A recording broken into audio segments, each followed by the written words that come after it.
सभी शिक्षक साथियों को मेरा नमस्कार। साथियों, मेरे YouTube चैनल में आप सभी का एक बार फिर से स्वागत है। साथियों, आज की वीडियो हमारे झारखंड के शिक्षक साथियों के लिए है, क्योंकि झारखंड में दिनांक 18/1/2021 को मिडलाइन सर्वे की परीक्षा होने वाली है, जिसमें कोर्स नंबर 1 से लेकर कोर्स नंबर 5 तक के प्रश्न आएंगे और इसके साथ साथ इंटरमीडिएट कोर्स के भी प्रश्न आएंगे। तो साथियों, आज की इस वीडियो में हम बेसिक कोर्स 3 के सभी प्रश्नों को लेंगे और उनके उत्तरों को लेंगे कि उनके क्या क्या प्रश्न हैं और क्या क्या उनके उत्तर हैं। साथियों, वीडियो को शुरू करने से पहले मैं आपको बता देना चाहता हूं, अगर आप चाहते हैं इस तरह की इंफॉर्मेटिव वीडियो आपको एक प्लेटफॉर्म पर मिले, तो उसके लिए मैंने इंफॉर्मेटिव वीडियो व्हाट्सएप ग्रुप और इंफॉर्मेटिव वीडियो टेलीग्राम ग्रुप बनाए हुए हैं। आप चाहे तो मेरे ग्रुप से जुड़ सकते हैं। ग्रुप का लिंक आपको वीडियो के डिस्क्रिप्शन बॉक्स में मिल जाएगा, जिस पे क्लिक करके आप मेरे ग्रुप से जुड़ सकते हैं। तो चलिए जानते हैं बेसिक कोर्स के सभी प्रश्नों के बारे में। तो सबसे पहला हमारा बड़ी संख्याएं और स्थानीय मान हमारा पहला पार्ट है। तो इसके आकलन को देख लेते हैं कि इसके आकलन में कौन कौन से प्रश्न दिए गए हैं। सबसे पहला प्रश्न है, कक्षा 3 की सिया को जब 038 से सबसे छोटी 3 अंकों वाली संख्या बनाने को कहा गया, तो उसने जो संख्या बनाई वह थी 038। आपके अनुसार नीचे दिए गए विकल्पों में से कौन से कारक इस गलती के लिए जिम्मेदार है? आप एक से अधिक विकल्प चुन सकते हैं। नंबर 1, पूरी संख्या को न देखते हुए उसे अंकों में देखना। नंबर 2, 0 के स्थानीय मान की समझ कमजोर होना। नंबर 3 अंकों वाली संख्याओं की समझ कमजोर होना। नंबर 4, निर्देशों को ठीक से न समझ पाना। और नंबर 5, अंकों और उनके स्थानीय मान में संबंध न देख पाना। तो साथियों, एक तो 0 के स्थानीय मान की समझ कमजोर है, यानी कि दूसरा ऑप्शन आपका सही है। 3 अंकों वाली संख्याओं की समझ भी कमजोर है कि उसमें शुरू में 0 नहीं आता, और अंकों और उनके स्थानीय मान में संबंध न देख पाना। तो ये आपके 3 ऑप्शन सही होंगे। इन पे क्लिक करेंगे और आगे बढ़ेंगे। उसके बाद दूसरा प्रश्न है, स्थानीय मान पद्धति की समझ बच्चों की संख्या प्रणाली से जुड़े किन किन पहलुओं को समझने में मदद करती है? आप एक से अधिक विकल्प चुन सकते हैं। नंबर 1, लाख और 10,000 जैसी बड़ी संख्याओं का अनुमान लगा पाते हैं। नंबर 2, संख्याओं को पढ़ने और लिखने में आसानी होती है। नंबर 3, संख्याओं से जुड़े खेल खेलने में सफलता मिल जाएगी। और नंबर 4, हर स्थान के मान को एक दूसरे के संबंध में समझ पाते हैं। तो साथियों, इसमें आपका ऑप्शन नंबर 1, 2 और 4 ये आपका सही होगा। उसके बाद नेक्स्ट प्रश्न है, राहुल को 9820 को पढ़ते समय थोड़ी दिक्कत हुई। यह देख सरोज मैडम ने संख्या में एक अल्प विराम यानी कोमा डालकर इस प्रकार लिखा 9 और उसके बाद कोमा 8220। ऐसा करते ही राहुल ने संख्या को झट से 9820 पढ़ा। संख्या को इस तरह से बांटने से क्या फायदा हुआ? आप एक से अधिक विकल्प चुन सकते हैं। संख्या को कोमा की मदद से बांटने पर संख्याओं में अंकों के स्थान में फर्क साफ साफ दिखने लगा। संख्या स्थानीय मान चार्ट के अनुसार दिखने लगी और संख्या स्थानीय मान पद्धति के नियम दिखने लगे। तो इसका पहला ऑप्शन यानी संख्या को कोमा की मदद से बांटने पर संख्याओं में अंकों के स्थान पर फर्क साफ साफ दिखने लगा, सही होगा। और दूसरा ऑप्शन भी इसका सही होगा, संख्या स्थानीय मान चार्ट के अनुसार दिखने लगेगी। उसके बाद नेक्स्ट प्रश्न है हमारा, क्या आप बता सकते हैं कि कक्षा 3 में जाने से पहले बच्चों को संख्याओं और स्थानीय मान के बारे में क्या समझ होनी चाहिए? आप एक से अधिक विकल्प चुन सकते हैं। 2 अंकों वाली संख्याओं में इकाई और दहाई की पहचान। 2 अंक वाली संख्याओं को सही ढंग से पढ़ पाने का कौशल। नंबर 3, संख्याओं सैकड़े की संख्याओं को सही ढंग से बोल पाने का कौशल। और नंबर 4, 2 अंकों वाली संख्याओं को संख्या रेखा पर दिखा पाने का कौशल। क्या समझ होनी चाहिए? तो इसमें जब बच्चा कक्षा 3 में जाने से पहले बच्चे में क्या क्या होना चाहिए? एक तो उसे 2 अंकों वाली संख्याओं में इकाई और दहाई की पहचान हो जानी चाहिए। दूसरा, 2 अंकों वाली संख्याओं को सही ढंग से पढ़ पाने का कौशल भी आ जाना चाहिए। और इसके साथ साथ 2 अंकों वाली संख्याओं को संख्या रेखा पर दिखा पाने का कौशल भी आपका आ जाना चाहिए। यानी कि पहला, दूसरा और चौथा ऑप्शन इसका सही है। उसके बाद नेक्स्ट है, डीन्स ब्लॉक संसाधन बच्चों को स्थानीय मान समझाने में किस हद तक मदद करता है? आप एक से अधिक विकल्प चुन सकते हैं।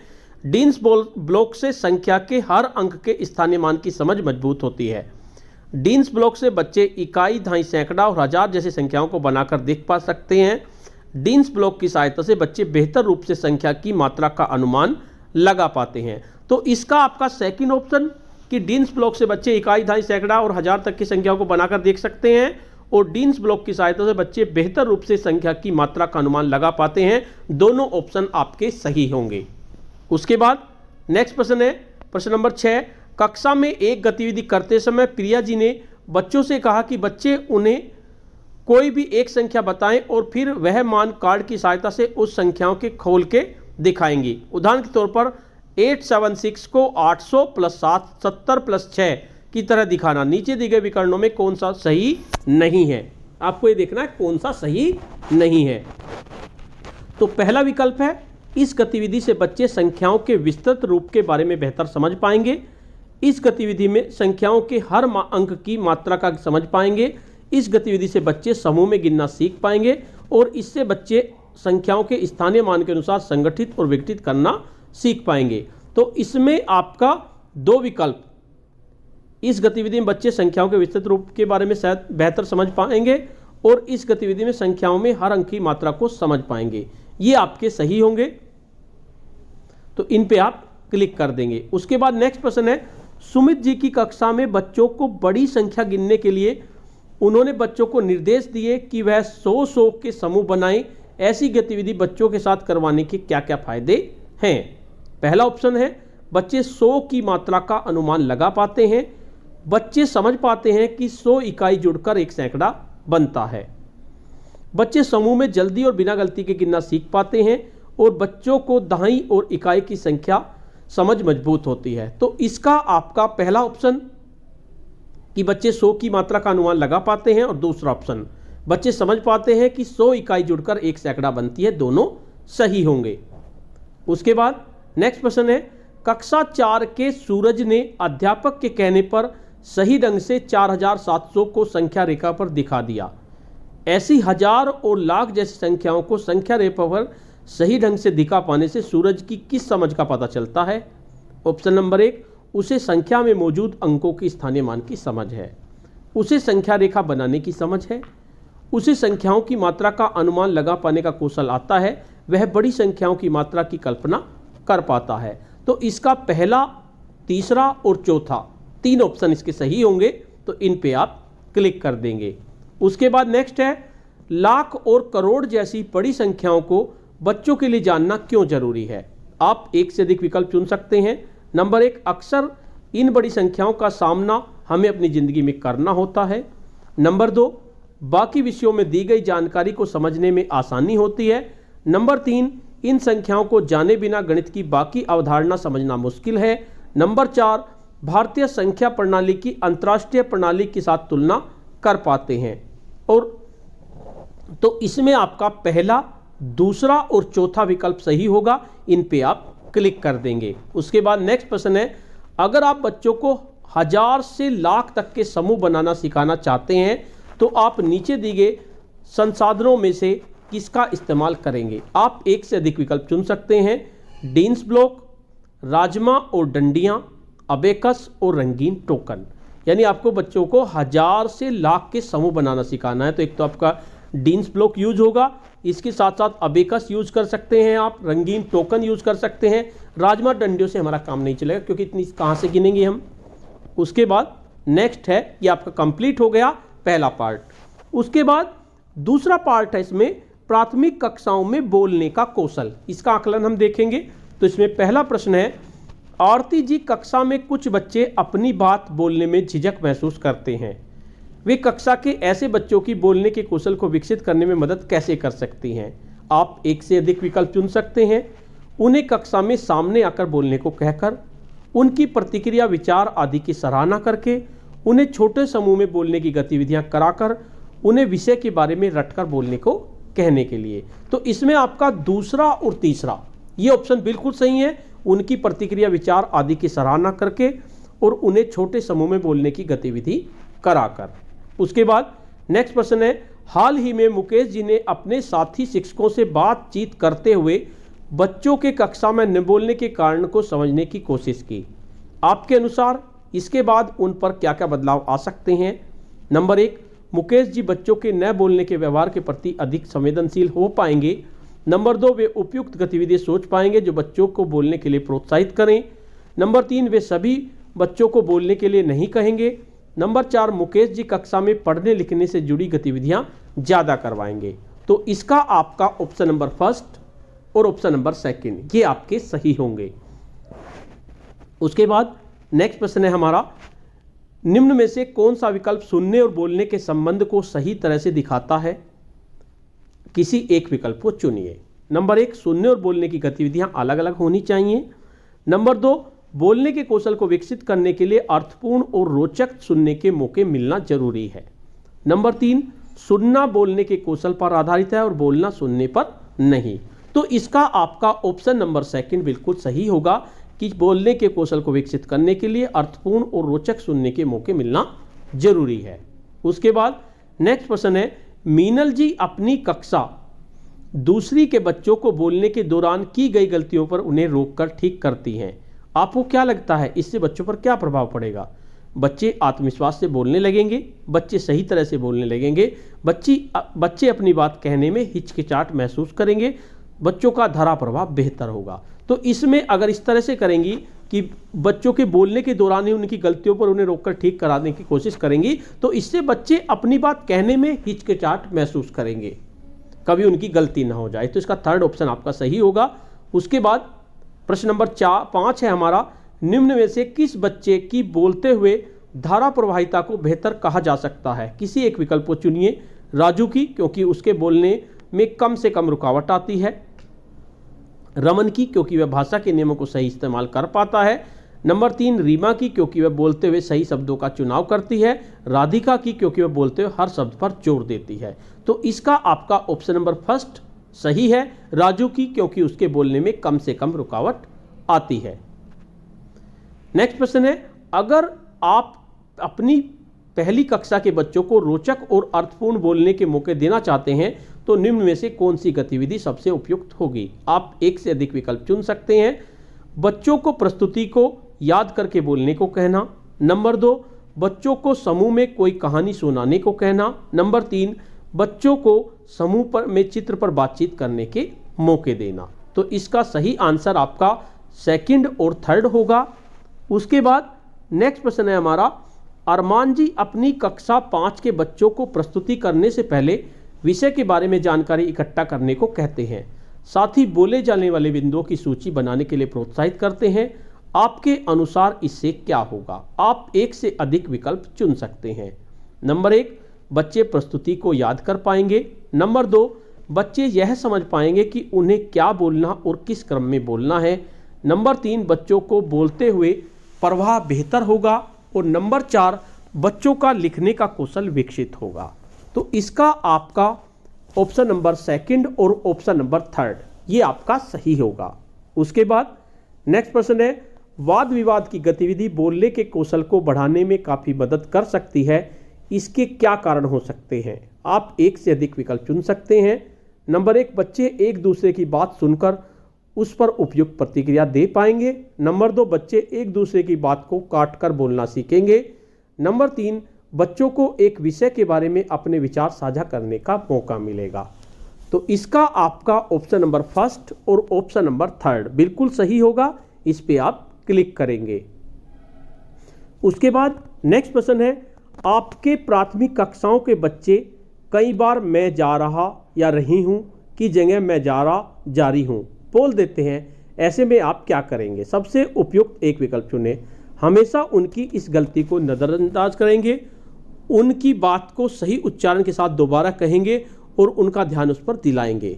मिनियल पेयर से जुड़ी गतिविधियां कराएंगे। तो इसमें आपका ऑप्शन नंबर सेकंड सही होगा। उनकी बात को सही उच्चारण के साथ दोबारा कहेंगे और उनका ध्यान उस पर दिलाएंगे। नेक्स्ट प्रश्न है आपका, नारंग जी बच्चों को कक्षा में नाटक करवाते हैं ताकि बच्चों का बोलने का कौशल विकसित हो। नाटक की गतिविधि बच्चों को क्या क्या सीखने में मदद कर सकती है? आप एक से अधिक विकल्प चुन सकते हैं। सपाट आवाज में बोलना, बात में उपयुक्त जगह पर ठहराव देना, कुछ मुख्य शब्दों पर जोर देना। तो आपका इसका ऑप्शन नंबर सेकंड और ऑप्शन नंबर थर्ड बिल्कुल सही होगा। इस पे आप क्लिक करेंगे। उसके बाद ये आपका कंप्लीट हो जाएगा। उसके बाद आता है आपका थर्ड पार्ट, समूह में सीखना सिखाना। इसका आकलन हम देखते हैं। तो इसका पहला प्रश्न है, प्रतिस्पर्धा की भावना को हमेशा बुरा नहीं कहा जा सकता, क्योंकि कुछ स्थितियों में उसका सकारात्मक प्रभाव भी पड़ता है, जैसे कि आप एक विकल्प का चुनाव कर सकते हैं, विविधता का समावेश, सहयोग की भावना, कक्षा प्रदर्शन में सुधार और सामाजिक कौशल का विकास। तो इसका आपका कक्षा प्रदर्शन में सुधार बिल्कुल सही होगा, इससे आपका सकारात्मक प्रभाव पड़ता है। उसके बाद दूसरा प्रश्न है, वृंदा ऐसा कौन सा पढ़ाने का तरीका अपनाती है जिससे बच्चे कक्षा के अन्य बच्चों में विभिन्नता और विविधता अपनाने के लिए प्रोत्साहित होते हैं। आप एक ही विकल्प चुन सकते हैं, सहकारी, प्रतिस्पर्धात्मक या व्यक्तिपरक। तो इसका आंसर आपका सहकारी सही होगा, सहकारी पे आप क्लिक करेंगे। उसके बाद नेक्स्ट प्रश्न है, प्राथमिक विद्यालयों की कक्षाओं में अधिकतर ऐसा क्या होता है जिसके द्वारा बच्चे प्रतिस्पर्धा करना सीखते हैं। आप एक ही विकल्प चुन सकते हैं। नंबर 1, बच्चों को विद्यालय में प्रतियोगिता और प्रतिस्पर्धा पर पाठ पढ़ाए जाते हैं। नंबर 2, बच्चों को प्रतिस्पर्धा कराना सिखाना पाठ्यक्रम का हिस्सा होता है। नंबर 3, बच्चे अध्यापक अध्यापिका के व्यवहार और बातचीत से प्रोत्साहित होकर प्रतिस्पर्धा करना सीखते हैं। तो इसका आपका थर्ड ऑप्शन बिल्कुल सही होगा, इस पे आप क्लिक करेंगे। उसके बाद नेक्स्ट है, सागर ने बच्चों को एक विषय पर सोचने के लिए कुछ समय और एक ढांचा दिया, जिससे वो उस विषय पर अपने स्वयं के विचारों को तैयार कर सके और उसके पश्चात वो अपने सहपाठियों के साथ विचारों को बांट सके। इस उदाहरण में सागर ने सहकारी अधिगम के कौन से तरीके का प्रयोग किया है। आप एक ही विकल्प चुन सकते हैं, जिग्सा कक्षा, अकेले जोड़े में, समूह में, प्रतिस्पर्धात्मक गतिविधि। तो इसका आपका सेकंड ऑप्शन सही होगा, अकेले जोड़े में और समूह में। नेक्स्ट प्रश्न है आपका, एक साधारण पढ़ाने का तरीका। अध्यापक बच्चों से सवाल पूछते हैं और किसी एक या कुछ ही बच्चों को सवाल का जवाब देने का मौका मिलता है। अकेले जोड़े में, समूह में की गई गतिविधि के दौरान सभी बच्चों को कम से कम एक बच्चे के साथ अपने विचार बांटने का मौका मिलता है। इस सहकारी अधिगम के तरीके से बच्चों पर क्या असर होता है। आप एक से अधिक विकल्प चुन सकते हैं। नंबर 1, कक्षा में पहले से ही सक्रिय बच्चे अपने विचार तीव्रता से बच्चों के समक्ष रख सकते हैं। नंबर 2, अधिक से अधिक बच्चे सवालों पर प्रतिक्रिया देने के लिए प्रोत्साहित होते हैं। नंबर 3, बच्चों की सीखने की प्रक्रिया में भागीदारी की भावना में बढ़ोतरी होती है। तो इसका आपका ऑप्शन नंबर सेकंड और ऑप्शन नंबर थर्ड बिल्कुल सही होगा, इस पे आप क्लिक करेंगे। उसके बाद नेक्स्ट है आपका क्वेश्चन नंबर 6, रजिया ने अपनी कक्षा में जिग्सा गतिविधियां करवाई। जो बच्चे समूह में काम नहीं कर पा रहे थे, रजिया ने उन्हें मूक दर्शन बन अपने अपने समूह में बैठने के लिए कहा। समूह के बाकी बच्चों ने अपने दिए गए हिस्से को पढ़ा, उसे दूसरे को समझाया और फिर मिलकर सवाल के जवाब दिए। क्या आप इसे एक सफल जिग्सा कक्षा का उदाहरण कह सकते हैं। आप एक ही विकल्प चुन सकते हैं, हाँ या नहीं। तो ये आपका नहीं होगा क्योंकि कुछ बच्चों को मौका मिला ही नहीं। नेक्स्ट प्रश्न है, नीचे सहकारी अधिगम की प्रक्रिया दी गई है। नंबर 1 उद्देश्य बताना, नंबर 2 कक्षा को व्यवस्थित करना, नंबर 3 आपका फिल इन द ब्लैंक्स है, नंबर 4 बच्चों की क्रियाओं पर निगरानी रखना और नंबर 5 मूल्यांकन करना। रिक्त स्थान पर कौन सा चरण आएगा। गतिविधि करवाना, गतिविधि के नियम बताना या गतिविधि के लिए सामग्री देना। तो इसमें आपको गतिविधि के नियम बताना आपका थर्ड ऑप्शन होगा। पहले उद्देश्य हो जाएगा, फिर कक्षा को व्यवस्थित करना, फिर गतिविधि के नियम बताना, फिर बच्चों की क्रियाओं पर निगरानी रखना और फिर मूल्यांकन करना। उसके बाद नेक्स्ट प्रश्न है आपका, नीचे कुछ गतिविधियां दी गई हैं। अपनी कक्षा में कौन सी गतिविधियों को जिग्सा तकनीक से सफलतापूर्वक कराया जा सकता है। प्रेमचंद की जीवनी, घटाव का परिचय या भारत में जैव विविधता। इनमें से कौन सी गतिविधियों को जिग्सा तकनीक से सफलतापूर्वक कराया जा सकता है। आप एक ही विकल्प चुन सकते हैं, 1 और 2, 1 और 3, 2 और 3। तो इसका आंसर आपका 1 और 3 यानी कि प्रेमचंद की जीवनी और भारत में जैव विविधता, इसको आप करा सकते हैं। उसके बाद नेक्स्ट प्रश्न है, नीचे दिए गए शब्द समूह को ध्यान से देखिए, बताइए कि कौन सा शब्द समूह कौन से अधिगम की ओर इशारा करता है। शब्द समूह 1 संरचित कार्य, निर्धारित लक्ष्य, बातचीत का ढांचा। शब्द समूह 2 बातचीत के पीछे की सोच, मानव क्षमताओं पर भरोसा। बताइए कि कौन सा शब्द समूह कौन से अधिगम की ओर इशारा करता है। आप एक ही विकल्प चुन सकते हैं, शब्द समूह 1 सहयोगात्मक अधिगम, शब्द समूह 2 सहकारी अधिगम। दूसरा ऑप्शन है शब्द समूह 1 सहकारी अधिगम, शब्द समूह 2 सहयोगात्मक अधिगम। तो इसका आपका ऑप्शन नंबर 2 सही होगा। उसके बाद ये आपका कंप्लीट हो जाएगा। अब आता है हमारा पैकेज आकलन 3 तीसरे कोर्स का। पहला प्रश्न है स्थानीय मान पद्धति की समझ बच्चों को संख्या प्रणाली से जुड़े किन किन पहलुओं को समझने में मदद नहीं करती है। लाख और 10 लाख जैसी बड़ी संख्याओं का अनुमान लग पाना, संख्याओं को पढ़ने और लिखने में आसानी होती है, संख्याओं से जुड़े खेल खेलने में सफलता मिल पाएगी और हर स्थान के मान को एक दूसरे के संबंध में बता पाते हैं। तो इसमें आपका संख्याओं से जुड़े खेल खेलने में सफलता मिल पाएगी, ये आपका सही नहीं है, ये मदद नहीं करेगा। उसके बाद नेक्स्ट प्रश्न है एक साधारण पढ़ने का तरीका। बच्चे अध्यापक अध्यापिका बच्चों से सवाल पूछते हैं और किसी एक ही या कुछ ही बच्चों को सवाल का जवाब देने का मौका मिलता है। अकेले में या जोड़े में समूह में की गई गतिविधि के दौरान सभी बच्चों को कम एक बच्चे के साथ अपने विचार बांटने का मौका मिलता है। इस सहकारी अधिगम के तरीके से बच्चे पर क्या असर होता है। तो आपको 4 ऑप्शन दिए गए हैं। कक्षा में पहले से सक्रिय बच्चे अपने विचार तीव्रता से बच्चों के समक्ष रख सकते हैं। नंबर 2 अधिक से अधिक बच्चे सवालों पर प्रतिक्रिया देने के लिए प्रोत्साहित होते हैं। नंबर 3 बच्चों को सीखने की प्रक्रिया में भागीदारी की भावना में बढ़ोतरी होती है। और विकल्प 2 और 3, तो इसका आपका विकल्प 2 और 3 ये आपका सही होगा। उसके बाद नेक्स्ट प्रश्न है निम्नलिखित में से कौन सा विकल्प सुनने और बोलने के संबंध को सही तरह दिखाता है। नंबर 1 सुनने और बोलने की गतिविधियां अलग अलग होनी चाहिए। नंबर 2 बोलने के कौशल को विकसित करने के लिए अर्थपूर्ण और रोचक सुनने के मौके मिलना जरूरी है। और नंबर 3 सुनना बोलने के कौशल आधारित है, बोलना सुनने पर नहीं। तो इसका सेकंड ऑप्शन आपका सही होगा। बोलने के कौशल को विकसित करने के लिए अर्थपूर्ण और रोचक सुनने के मौके मिलना जरूरी है। उसके बाद नेक्स्ट प्रश्न है प्राथमिक विद्यालयों की कक्षाओं में ऐसा क्या होता है जिसके द्वारा बच्चे प्रतिस्पर्धा करना सीखते हैं। नंबर 1 बच्चों को विद्यालय में प्रतियोगिता और प्रतिस्पर्धा का पाठ पढ़ाया जाता है। नंबर 2 बच्चों को प्रतिस्पर्धा करना सीखना पाठ्यक्रम का हिस्सा होता है। नंबर 3 बच्चे अध्यापक अध्यापकों के व्यवहार और बातचीत से प्रोत्साहित होकर प्रतिस्पर्धा करना सीखते हैं। तो इसका आपका 3rd ऑप्शन बिल्कुल सही होगा कि बच्चे अध्यापक अध्यापिका के व्यवहार और बातचीत से प्रोत्साहित होकर प्रतिस्पर्धा करना सीखते हैं। नेक्स्ट प्रश्न है क्या आप बता सकते हैं कक्षा 3 में जाने से पहले बच्चों को संख्याओं और स्थानीय मान के बारे में क्या जानकारी समझ होना जरूरी नहीं है। 4 ऑप्शन है 2 अंकों वाली संख्याओं में इकाई और दहाई का ज्ञान, ये तो होना चाहिए। 2 अंकों वाली संख्याओं को सही ढंग से पढ़ पाने का कौशल, ये भी होना चाहिए। सैकड़े की संख्याओं को सही ढंग से पढ़ पाने का, तो 2 अंकों की है तो सैकड़े की तो जरूरत नहीं है। 2 अंकों वाली संख्याओं को संख्या रेखा पर दिखा पाने का कौशल, तो इसका आपका सैकड़े की संख्याओं को सही ढंग से पढ़ पाने का कौशल आपका सही होगा। तो इस तरह से टोटल क्वेश्चन आपके 5 हो जाएंगे, क्वेश्चन आंसर भी आपके 5 हो जाएंगे, क्वेश्चन स्क्रिप्ट आपके 0 हो जाएंगे। सबमिट कर देंगे तो आपका स्कोर 5 आउट ऑफ 5 हो जाएगा।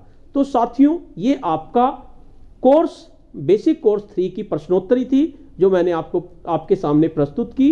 उम्मीद है आपको वीडियो पसंद आई होगी। अगर आपको वीडियो पसंद आई है तो इसको लाइक कीजिए और अपने झारखंड में इसको शेयर कीजिए जिससे कि ज़्यादा से ज़्यादा शिक्षक साथियों को इसका फायदा हो सके। और अगर आप मेरे चैनल पे नए हैं, पहली बार मेरे चैनल को देख रहे हैं, तो चैनल को सब्सक्राइब कर लीजिए और बेल के आइकन को प्रेस कर दीजिए जिससे कि आपको नेक्स्ट वीडियो का नोटिफिकेशन मिल सके। धन्यवाद।